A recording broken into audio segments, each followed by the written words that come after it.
Is there anyone else who would like to address the board on any issue? Hearing no further comments, the public comment period is closed.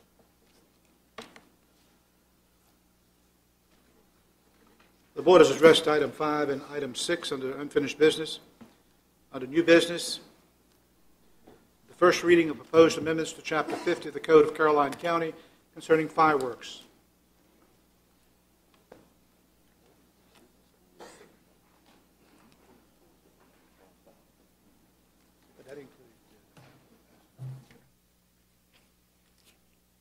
Good evening, Mr. Chairman and board members, and Happy New Year to you. It's nice to see faces of you all here.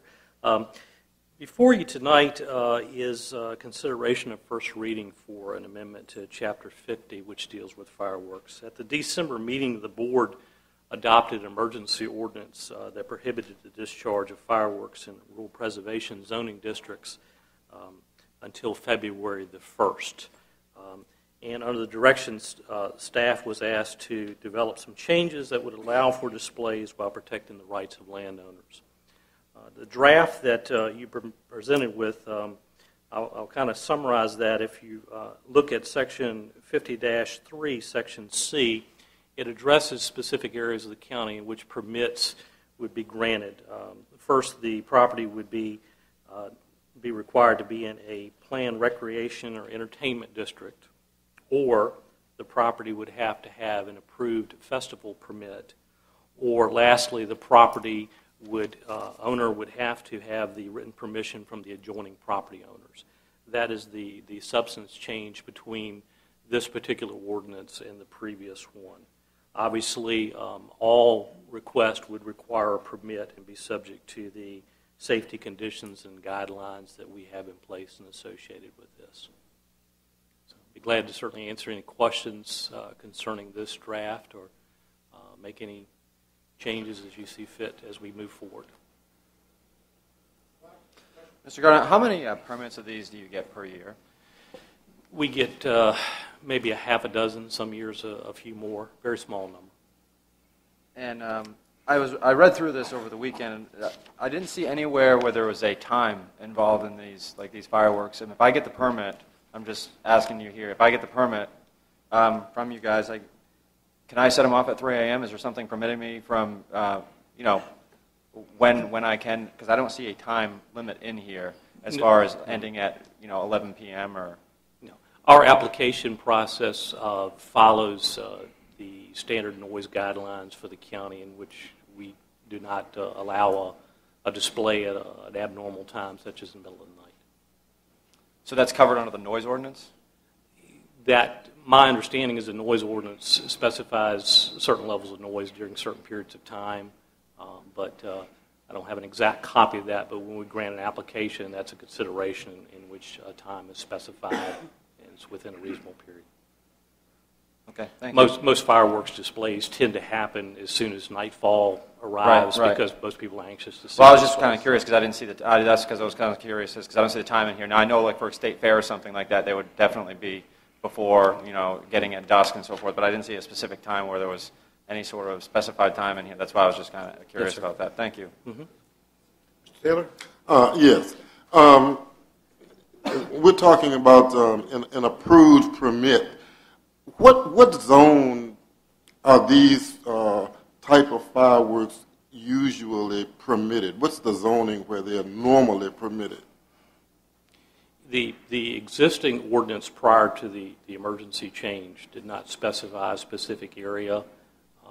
Historically, we have a couple venues that have requested fireworks permits for July 4th or New Year's, and we have a private landowner who has the last couple of years applied for 4 permits a year, and they have been at various events or holidays during the year in which that person has set off fireworks.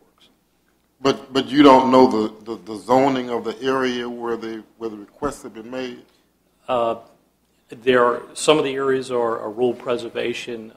The state fairgrounds, I believe, is considered one of the entertainment zones, and I may defer to Mr. Fincham because zoning is not my expertise that gets there. Mount Olympus Farms has historically done a New Year's display, and I believe that they have a rural or agricultural zone, according to. Okay. What kinds of provisions need to be made as far as safety is concerned? When I think about rural preservation, I think about a wooded area. I think about fires, and certainly these permits that we're talking about aren't just your small sparkles. No, but sir. We're talking about commercial These fireworks. are any fireworks that raise off the ground.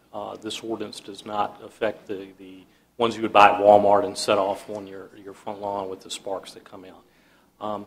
We follow the statewide fire code guidelines, and then what we do is we designate 100 feet for every inch of mortar.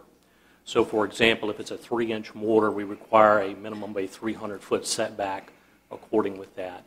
Our application process requires the detailed drawing of the site plan. We go out and we do an inspection of the site to make sure that it falls in accordance.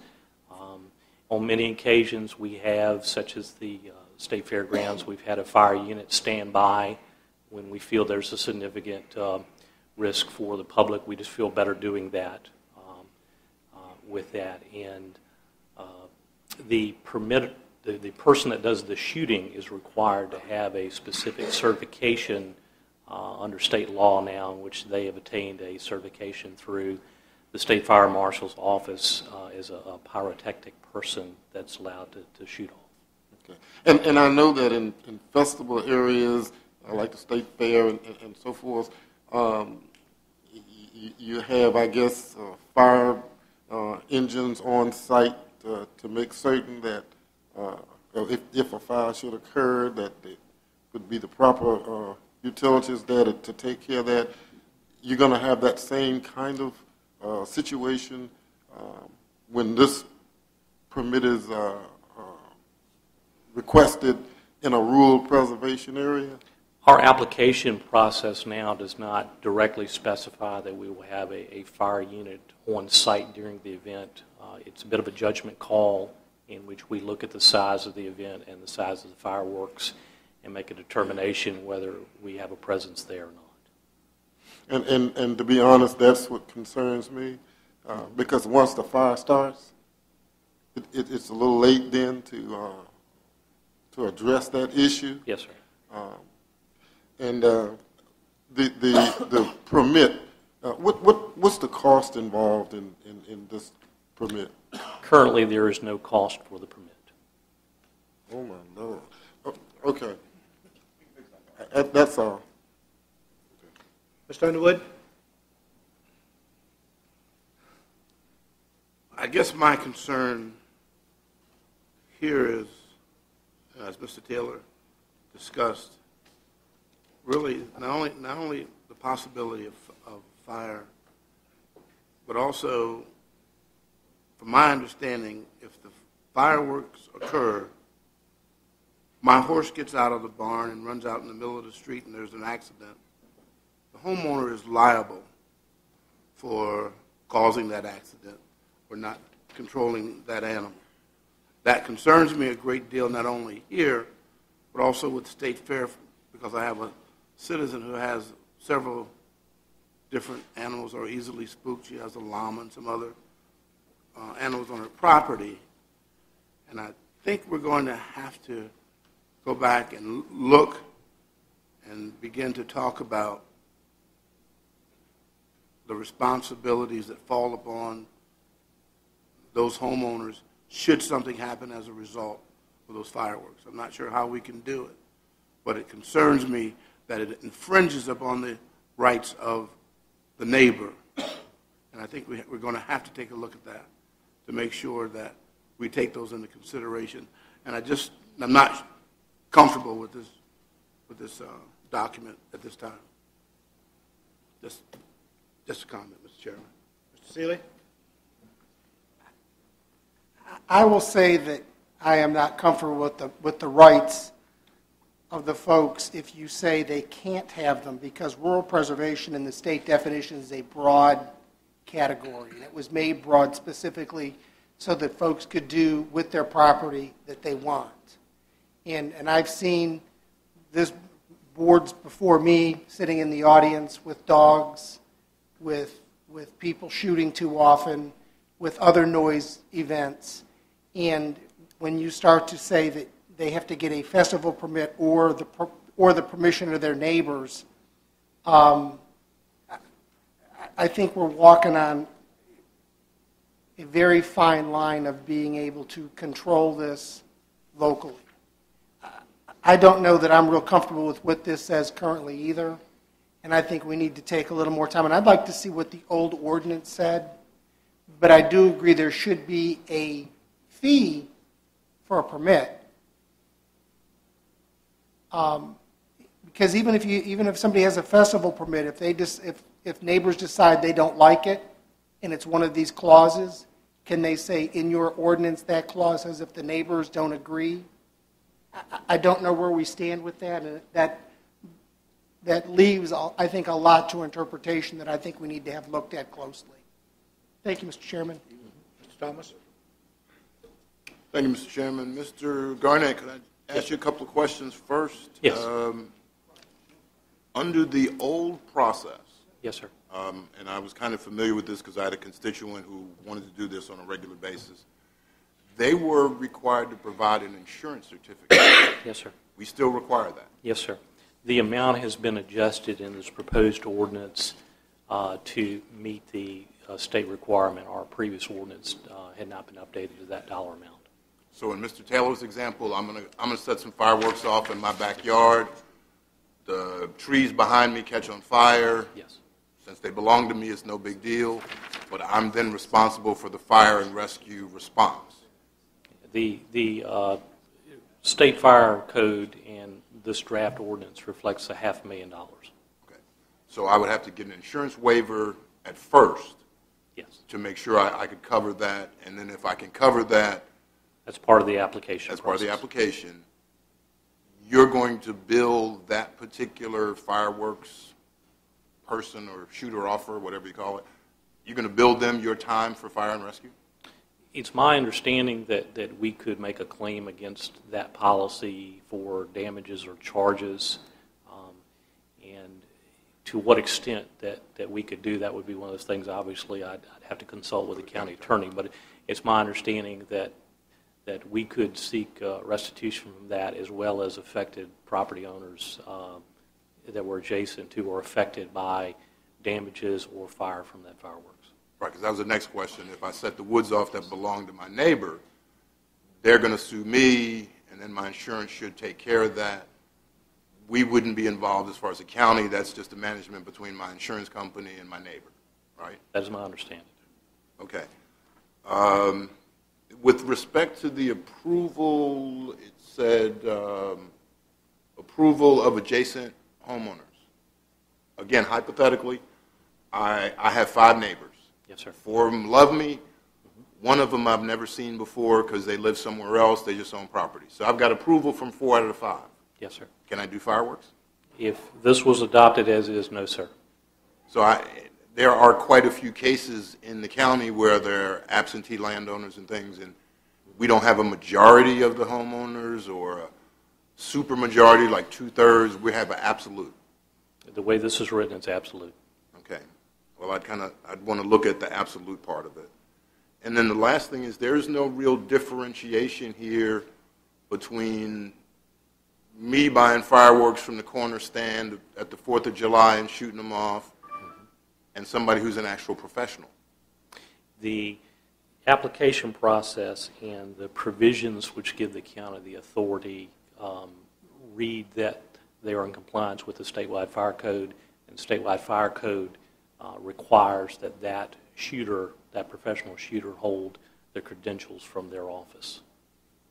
But I mean, that's different to my original example. My original example is a private citizen Yes. comes in and says, hey, I bought 45 little small fireworks. I want to shoot them on 4th of July. That's different than, Joe's Fireworks Company, who is a professional, and they want to shoot fireworks off in their backyard. I mean, you see what I'm saying as far Yes, as the sir. difference in those two? Consumer-grade fireworks that you can buy in Virginia would not require a permit. And these are small ones that you would buy in a household that do not go up in the air and burst. They do not levitate off the ground. It is illegal if you stop at south of the border on the way back from Florida and load the trunk up and come and shoot them off. That is not a permissible firework without a permit in Virginia. Okay. Realistically, those people that set up on the 4th of July, different stands, there's always a stand in Port Royal, there's always a stand in Carmel Church, I've seen a few of them in the county. They sell things that are illegal. And I trust that your office with the sheriff makes sure that they don't, right? It is against the law. Well, I'm telling you, they sell things that are illegal. Okay, I've seen them with my own eyes. They shoot up in the air and blow up. So that would be illegal. So Yes, sir. it's kind of like having radar detectors. You can't sell radar detectors if it's illegal in the state. So if we let them sell those, we're contributing to that. So that's one thing we need to stop, and maybe that'll help some of it. But I need to see in this some differentiation between the amateur and the professional, because there's going to be, like the things we used to do for the 4th of July were professionals. If somebody did that in the back of my house, I'd be a little upset. If they shoot one or two, it's another story. So somehow we have to work in this ordinance those changes, and that's all I'd ask for. And I'd ask one more thing, is the people that have called your office about the temporary ordinance, I would ask that you call them back directly and tell them what happened, and not ask for the Board of Supervisors to call them back directly, but you as the chief fire person in the county, you make that contact. Okay. The people at Mount Olympus Farm, they called me and said they called me because you told them to call me. No, sir. We did meet face-to-face, but certainly we can continue that discussion offline. All right. So, If you'll take care of that, I'd appreciate it. yes, sir. Thank you, sir. That's it, Mr. Chairman. Thank you. Mr. Garnett, Yes. you indicated earlier to Mr. Black's question, in response to Mr. Black's question, that you'd only had a couple, half a dozen or so of these permits in the past year. Yes. And I think I understood you to say that one group had 4. That's correct. Was that the state fair, or No, is that? sir. Where was that? That was a private residence in which they had a application for 4 displays, which were conducted by a certified individual. Was that in the western part of the county or the eastern part of the county? The northern part of the county. The northern part of the Yes. county. Okay. I think from hearing what the board is saying, there's concern about the ordinance as it's drafted here. I think number one, there's concern about getting all the property owners around you to agree. I do believe that's just not realistic to happen. And I think there needs to be a fee. I think it's the consensus of this board that there needs to be a fee included into this. And my other question is, how does this differ now? The ordinance that we have here now is totally different from the existing ordinance? In what way? The ordinance now is different in the fact that it restricts display with the exception of the written permission, or allows certain zoned properties to display. The current ordinance has no restriction on how the property is zoned and does not require permission of your neighbors. Yeah, I do have a concern with what was addressed to this board, I believe at its last meeting, about the shooting off of fireworks and disturbing animals and things of that nature that's close by. Is it possible to put something in the ordinance that would restrict the number of permits that you can get in Absolutely. a 12-month period? Absolutely. I don't know if that eliminates the problem, but I think it certainly reduces the problem. If you had a restriction as to the number of times that they could get a permit to shoot off fireworks. Do you have a particular number that you're thinking might be reasonable? Do what? He said 1 a year. Well, that also does constrain any of the entertainment zones that we've got also, the way this is written. I think you would change the entertainment and maybe say 2. Yeah, that's 2 what a I'm year. thinking in terms of having a different requirement for the entertainment district I understand, but again, I don't know how many fireworks that needs to be shot off in the entertainment district a year. Certainly I think the fair, when the state fair is in session, they usually like to have a state fair and have fireworks during that.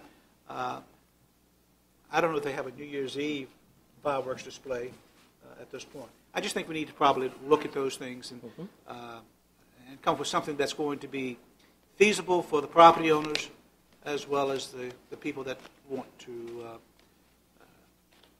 have fireworks. Mr. Taylor? It's the personal property concerns me, especially when you think in terms of the rural preservation area.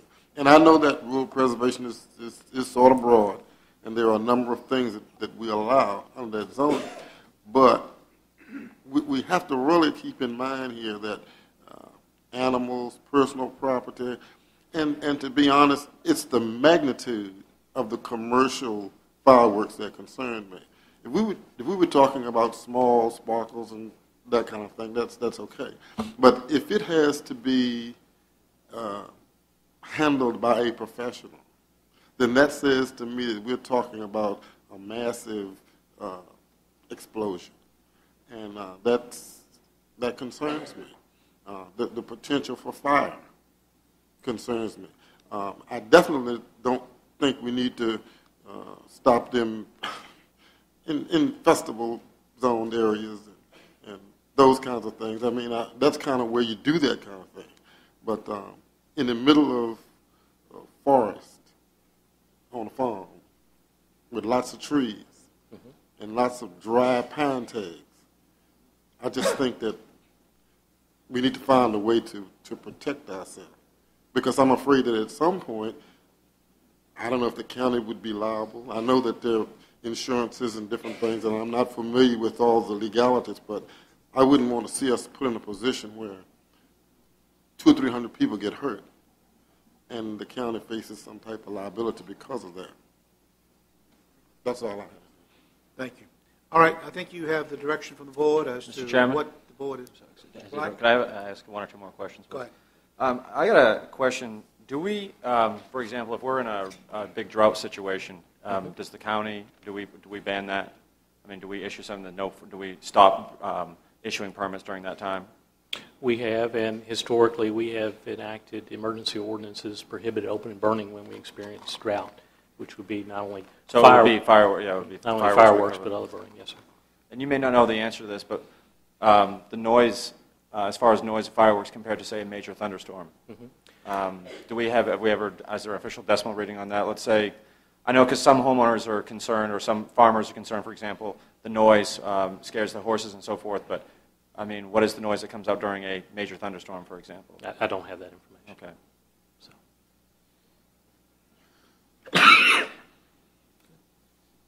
Okay. All right. Thank you very much. All right, thank you.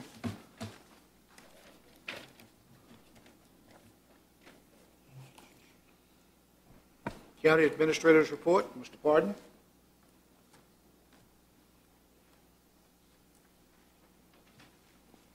Mr. Chairman, members of the board, you have a summary of the status of the capital projects in your packet, and Mrs. Hatcher or I will be glad to answer any questions should the board have any on that. The panel for the fire EMS chief has interviewed 5 candidates, and we expect to make a recommendation to the board at its January 24th meeting on a candidate. The application deadline for the county administrator will be up January 27th. We've had about 15 applications come in thus far, but we have several weeks to go left on that. Dawn Wastewater team met last week to plan the next steps in implementing phase 2 of the project, and there will be some ordinance amendments that are needed to get that project underway. You'll see that come before you on the 24th as well. Staff has been working very diligently in the past couple weeks on the FY13 budget, which is scheduled to be presented to the board in February. It will be a very challenging year, I'll say that. I think everyone is aware of that, and we'll continue to work through that and bring that before the board in February. A couple of calendar notes. The General Assembly, of course, convenes tomorrow at noon for the 60-day session.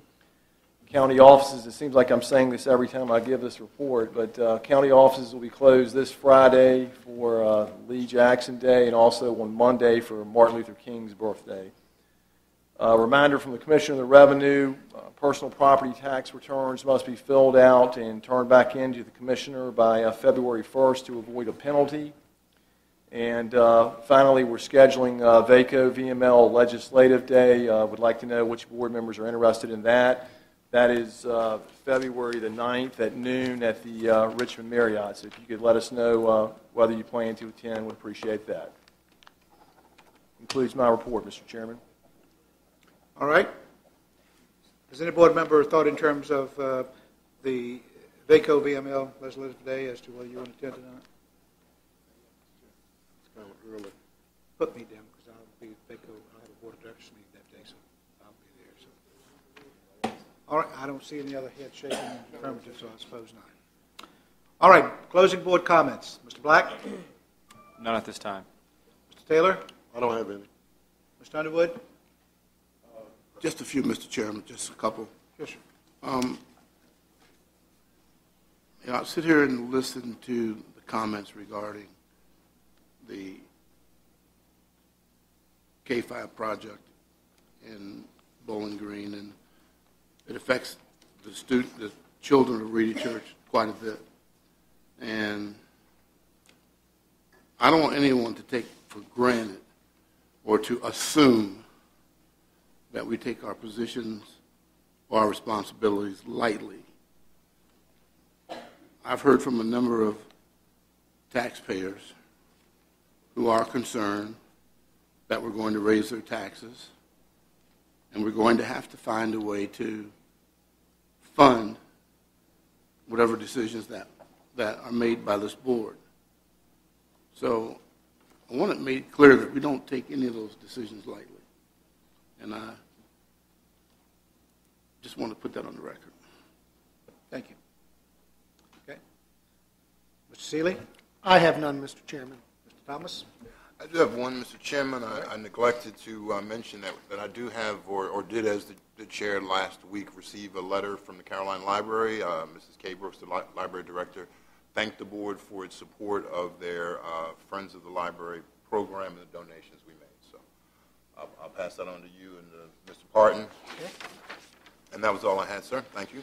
Thank you. Mr. Seeley, I believe that, as well as I remember, you were the board appointment for the Recreation Committee. They have a meeting, or at least Mr. Howard is trying to schedule a meeting for Thursday. So I will notify him tomorrow that you are the board appointment, and I'm sure he'll send you an email letting you know the time and the place.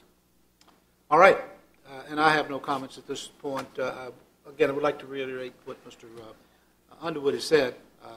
The board, I trust, has shown the people of Caroline County and certainly the parents of the western or the eastern side of the county that we are sincere about what we were talking about when we were talking about renovation and adding on to the school. I think we have to wait and see what happens. I don't have the same concern that maybe was addressed by one of the parents tonight about the prospect of being able to work with the contract. I've known A.D. Whitaker all my life, lived not next door to him, but just across the way from him for many, many years, and I would be the last one that would try to put the blame on him for anything that he would not be able to do, and certainly would not want to insult him by any means. We've stayed friends all these years, and I don't plan to cause enemies and insult anyone at this point in time. So this position that the board took was not taken lightly.